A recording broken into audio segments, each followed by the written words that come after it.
124-dars amallarining bajarilish tartibi. Vazifa 7. Hisoblang. Hisoblaymiz va mana bu oq kvadratchalarga katta kichik belgilarni qo'yamiz. Birinchisi 5 qo'shilgan 16 bo'lingan 3, 15 qo'shilgan 6 bo'lingan 7.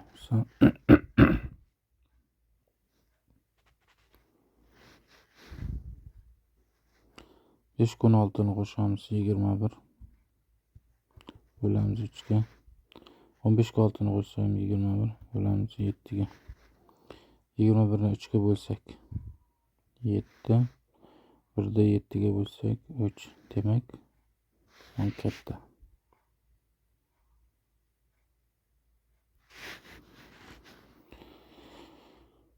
Xuddi shu tartibda ishlaymiz. Keyingisi 22 ni 8 ga qo'shamiz. Bu 30 bo'ladi. 30 ga keyin 10 ga bo'lamiz.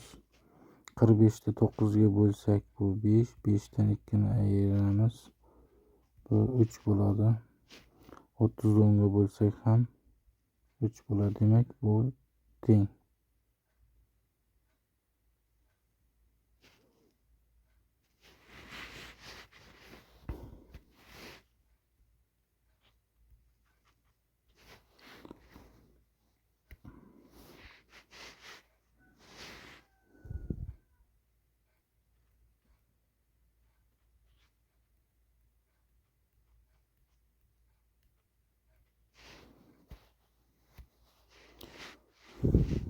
Keyingisi 18 bo'lingan 41 ayrilgan 32 qavs ichidagi amalni birinchi bajarib olamiz. 41 dan 32 ni ayirsak 9 bo'ladi. 18 9 ga bo'lamiz. Bo'lingan 9 bu bo'ladi 2 ga teng. 81 ni 9 ga bo'lsak 9, 9 dan keyin 7 ni ayirsak bu ham 2 bo'ladi. Demak, bu ham teng. Amal ifodalar teng. Keyingisi 48 8 ga bo'lsak 6, 6 ga 10 ni qo'shsak 16. 48 da 6 ga bo'lsak bu ham 8, 8 ga 12 ni qo'shsak bu 20. Demak, bu tomon katta.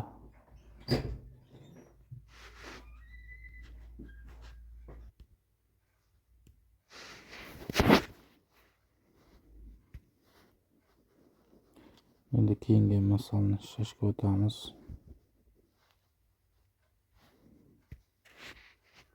Sakkizni sxemalar bo'yicha masalalar o'ylab toping, ularga doir tenglamalar yozing.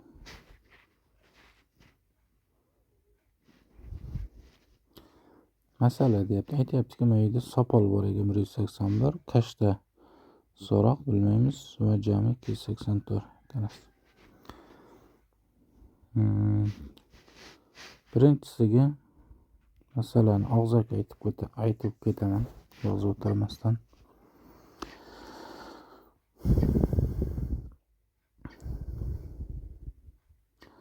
Sopol va kashta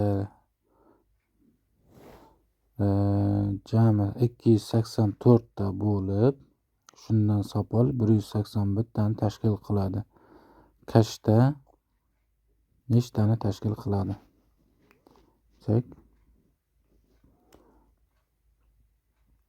Bor edi sopolimiz 181, kashtamiz noma'lum x va bu ikkalasi jami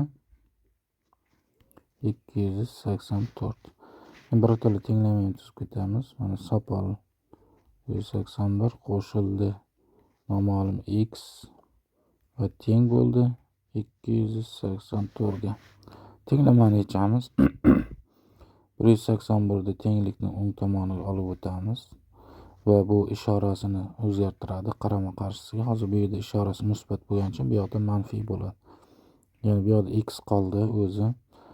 Bu yoqda 284 bor edi. 181 bu yoqqa minus bo'lib o'tadi. Va x'imiz teng bo'ladi. 4 dan 1 dan olsak 3, 8 dan 8 0, 2 dan 1, demak 103. Kashta 103 tani tashkil qilyapti x. Kashta 103 ta. Ikkinchisi.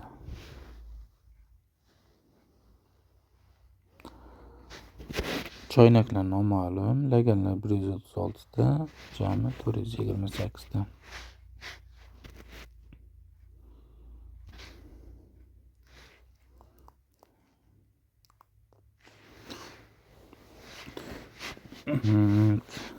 Deylik. Choynaklarimiz noma'lum. Choynaklar noma'lum, y, laganlar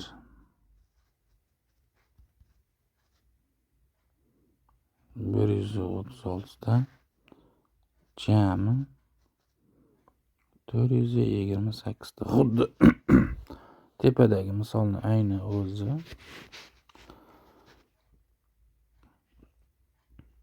Endi bunga qanaqa masala agar qo'yadigan bo'lsak, deylik bir qizaloq, shoira degan qizaloq choynaklar va laganlarni yuvmoqda. Shundan laganlar 136 tani tashkil qiladi. Jami 428 ta idish choynak va laganlarni yuvgan. Choynaklar shunda qanchani tashkil qiladi? Endi bunga tenglama tuzamiz.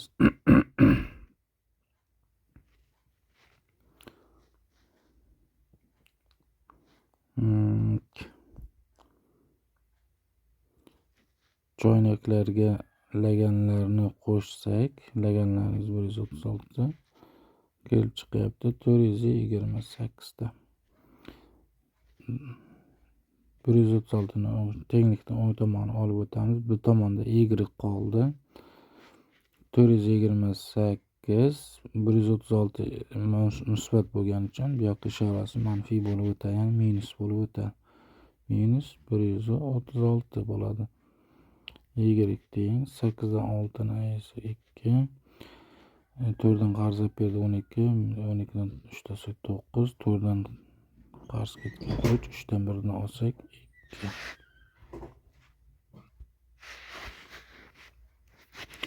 Demak, choynaklar 292 tani tashkil qiladi.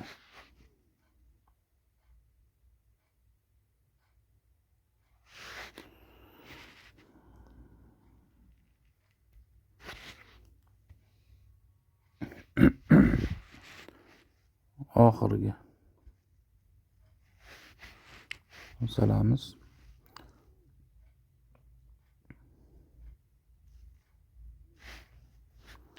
ipak va jun matoning uzunligi 943 metrni tashkil qiladi. Shundan junning uzunligi 451 metrni tashkil qilsa, ipakning uzunligi qancha? O'zimiz ipak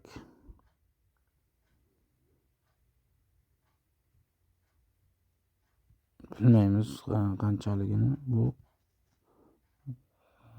z noma'lum. Jun matoyimiz teng ekan 451 ga.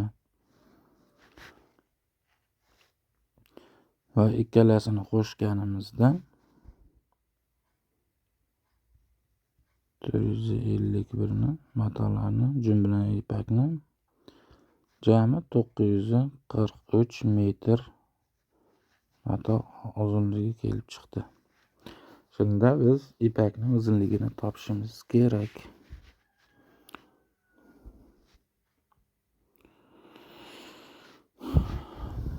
Xuddi bu ham tenglama. 451ni tenglikda o'ng tomoni olib o'tamiz.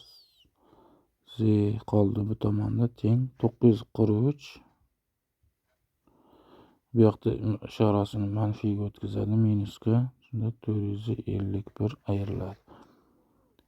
Z teng bo'lyapti. 3 dan endi ayiramiz. 943 dan 451 ni ayirib olamiz. 3 dan 1 ni olamiz. 2 4 kichkina qarzib beraman. 14 dan 5 ni olsak 9. 9 o'rniga 8 qoldi. 8 dan 4 ni ayirsak 4. Demak 492 metr ipak bo'lgan.